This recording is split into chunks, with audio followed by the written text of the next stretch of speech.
The gurus in the coaching industry are notorious for telling everyone that they should try to close a sale on the sales call. I'm going to tell you why that is a bad idea, not only for the client, but for the coach as well. If you have an emotional authority, this video is for you. And also, if you don't have an emotional authority, but you are a coach and you are trying to make sure that you don't end up with problems down the road, this is also for you. Hey everyone, I'm Megan, and I am completely a sucker for humanity and all the glorious ways that we are built to thrive. Like and subscribe to this channel if you enjoy what we explore today, and if you want to learn how to reveal the unique magic that you were here to shine out into the world. Okay, don't get me wrong, I love the coaching industry. I think there are so many brilliant and beautiful souls out there that are really lifting each other up, showing each other new ways to live, showing each other new ways to love themselves, heal themselves, health, wellness, business, all of the things. But one of the things that happens, especially for new coaches, is that they're taught immediately that if they have a sales call, that they should make sure that they don't let someone off the call until they say yes. So they end up staying on the call and trying to overcome all the objections and that kind of thing, when really some people are not built to make decisions right there on the call. First things first, human design can feel like a lot. So today, we're just going to talk about emotional authority and what that means to you on the actual day-to-day.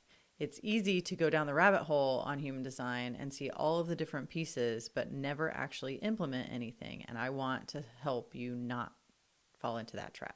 There are two master keys in human design, and those are your aura, which is your strategy, how you find opportunities in the world, and your authority, which is how you choose which of those opportunities to move forward on.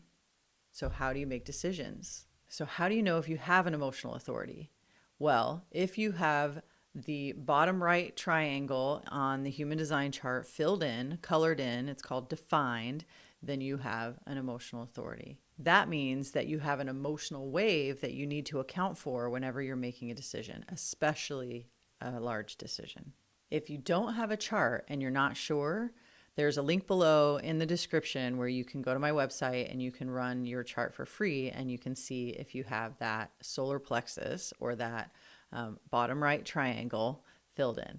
So now that you know you have an emotional authority, or maybe you ran a chart for your husband or your kids or something like that, and one of them has an emotional authority, what does that mean? How do you use that on the day-to-day? Because that's what we're here to do, right? If you have an emotional authority, it means that you have an emotional wave.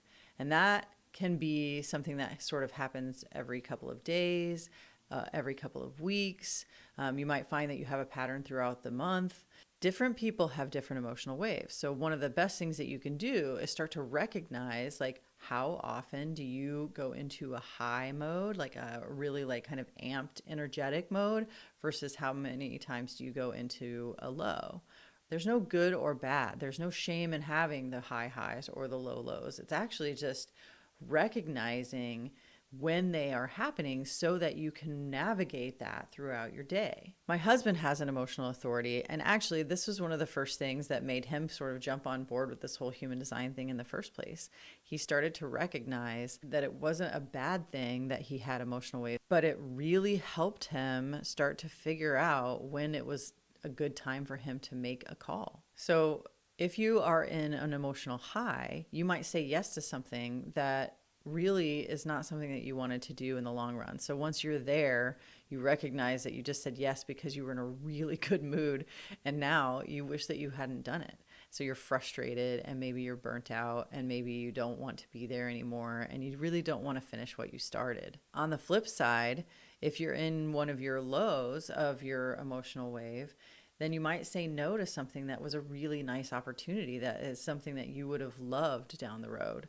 And so you end up with fear of missing out, and you're sitting back going, man, I really wish that I would have said yes to that. So these waves are neither good nor bad. It's just that they are. they exist. So the key is to really know where you are in your emotional wave and make sure that you get back to a neutral kind of position before you make a decision, especially a really big life decision. So if it feels like a hell yeah, then sleep on it and make sure it still feels like a hell yeah tomorrow. And if it feels like a meh, I'm not really sure, ask them for some time to think about it. No one should be rushing you into a decision of any sort, but especially a big decision. So while the coaching industry is getting better and better about this kind of training, if you will, it's still something that is practiced, and it's a really good idea for you to make sure that you are in a neutral state of that emotional wave before you make a decision on whether or not to work with somebody. So while the coaching industry is getting better and better about this kind of thing, if someone has an emotional authority, there is a huge problem getting them to answer on the call. Not only is it a problem if you're the client and you've said yes to something that eventually you really don't want to do and it just wasn't the right fit, but it's also a real problem for a coach. So if you're a coach and you decide that it's really important that somebody answers on the call, you might end up with somebody down the road who didn't really want the program. And that turns into refunds or chargebacks, or even worse, having somebody in your program that is upset or frustrated or not participating and unmotivated. It's just not good for anyone. So the main takeaway from this authority type, emotional authority, is there is no truth in the now. Always, always wait to make sure that you are in a neutral emotional state before you make a decision. So that's what you need to know about the emotional authority, whether you have the emotional authority or maybe it's somebody in your family that has emotional authority, and it will be better for you to allow them to have a little time before they make a decision so you don't both pay for it later. I also wanted to let you guys know that I've been putting together ebooks that have the strategy and authority combinations and how to kind of bring those into your day-to-day. So the first one that I did was an emotional authority, but it was for manifesting generators. So if you are a manifesting generator with an emotional authority, I have a link below where you can go and get an ebook that tells you how to find the best opportunities as a manifesting generator, and then which of those opportunities to grab onto with your emotional authority. Let me know in the comments which strategy and authority combination I should do next. As always, thanks for stopping by, and if you liked what you saw in this video, make sure you like and subscribe so that you can join me next time. Love you guys.